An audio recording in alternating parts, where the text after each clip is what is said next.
I'm Barbara Peters. Welcome to another episode in the Criminal Calendar. Those of you already familiar with Deborah Crombie's wonderful mysteries may be surprised to discover that she's come to visit us today from Texas, not from England. Hi, Deb. Hi, it's great to be here. Well, we are absolutely delighted. I noticed you're huddling in your jacket, indicating we're having an unusual April. I didn't expect it to be so cool in Scottsdale. I always think about was it the first time I came here to sign in June, and it was 114 degrees in the shade? Even more remarkable, if you recall, you came with Kate Ross. Yes, and buttoned her into her costume in 114 degrees. Full Regency, long skirt, crinolines, and made out of wool with a hat and gloves. I really worried that she was going to melt right there and would be, well, unfortunately, she has recently left us, but I was worried she was going to leave us that particular night. That was a memorable trip just for that reason. It was nice, and you know, I admired your poise because someone could have felt upstaged by all that, and you were absolutely great. Oh, she was wonderful. I don't know how you could have objected to signing with her. She was such a treat. She really is a lovely lady. Well, that was back in 1993. Was that 93? I think so. Possibly 94, but you and I, at least I remember that you and I originally met in 1993 at the Malice Domestic Convention in Bethesda, Maryland, where you were one of an absolutely stellar group of authors nominated for Best First Mystery for the Agatha Award. That's right. It was Nevada Barr, you, Jan Burke, Sharon Newman, and Abigail Paget. It was one of those occasions where I was so much interested in all of your books, I kind of wanted 5 teapots to work out. But I would have liked that. Yes, well, Nevada won, as I recall. But yes, she did. But fortunately, after all this time, I think people don't remember. You know, they say it's nice to be nominated, and I find myself thinking, well, you know, I know so-and-so was nominated that year, but I don't remember who won. So it is nice to be nominated. It really is, and it wasn't I thought an unusually high caliber It was. group. It was a very good slate that year. And you and I met, and I thought that you had come that June to sign your first mystery, A Sharon Death, but possibly it was the next year. I think it may have been the next book. All Shall Be Well. Yeah.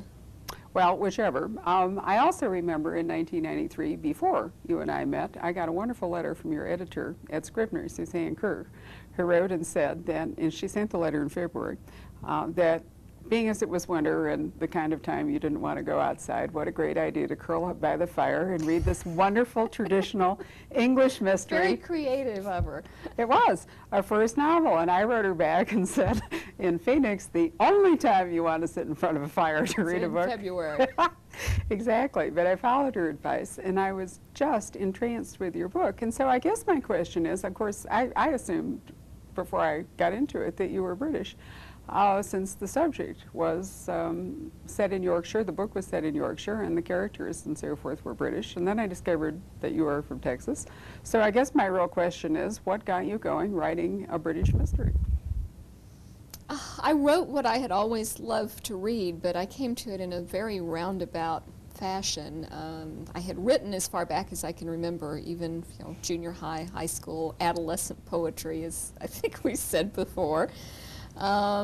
Descriptive pieces, short stories. I was one of those weird kids that actually liked to write term papers just because I liked writing, but I don't think it ever seriously occurred to me that I might actually try to sell something or be a writer or write books for a living. I have an uncle by marriage who's quite a well-known Texas author and historian, and his name is A.C. Green. He's a great character and a wonderful writer.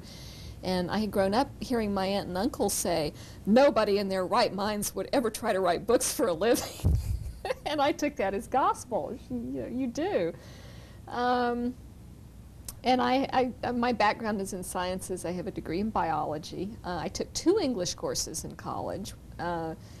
So, basically had no training whatsoever. I did take a creative writing class after college, which was so devastating that I think it kept me from writing anything for quite a few years after that. But I had it hammered into me at every junction that you must write about what you know. which, as far as I'm concerned, was growing up in suburban North Texas, and I couldn't imagine why anybody would want to read about growing up in suburban North Texas. And what I really wanted to write was what I loved to read, which was English, traditional English mysteries. I had read, not just English mysteries, but classic English novels, all those wonderful family sagas like Winston Graham and R.F. Delderfield, and I remember I read John Galsworthy's Forsyte Saga and didn't speak to anybody in my family for about 3 weeks. I went through 9 books. I tried to read one of those recently and couldn't get through the first chapter, so I think that, the modern age has zapped my attention span. I fear you're right. I think our little soundbite have diminished. I used to read Delderfield, and I mean, today I would look at it and think I really don't have time. Yeah. Yeah, unfortunately, I think that's rather a loss. But so I went through all these different stages in my life, and I think it had probably occurred to me at some point that it might be fun to write a novel, but I couldn't think what I would write a novel about. I had gone halfway through a graduate degree in humanities when my daughter was born, and had to give it up for a while, and when I reached the point where I felt like I could do something other than work and be a mom, I thought, well, will I go back to graduate school? And I had nothing I wanted to do with this degree in humanities. I was just a chronic grad student. I liked going to school. So should I do that, or should I try to write a novel? Because sometime in the previous couple of years, I had made a trip to Yorkshire with my former husband, who was Scottish. We had gone to Thirsk, which is the little town where James Herriot lived and practiced.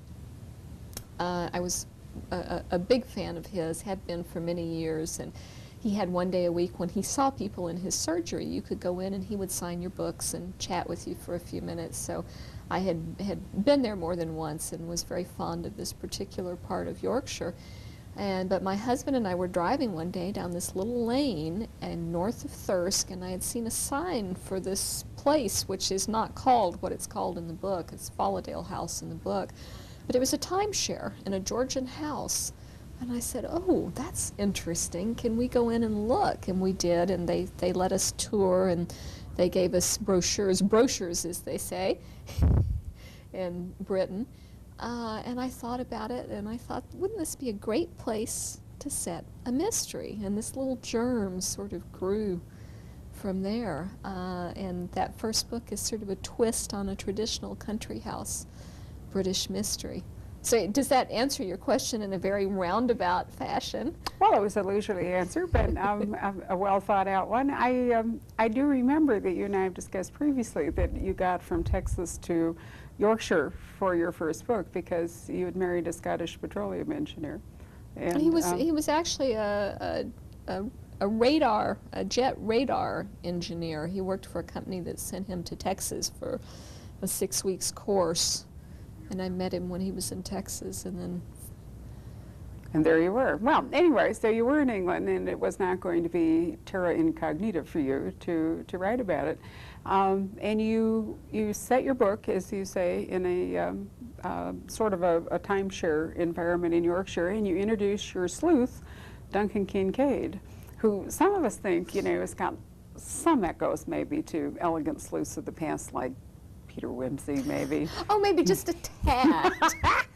And he's a wonderful, very sensitive, very attractive British policeman who gets himself involved in this case. And he always seems to have, in all your books, a compassionate and personal relationship with the people involved, some of whom turn out to be murderers. But I've always admired, that quality in him.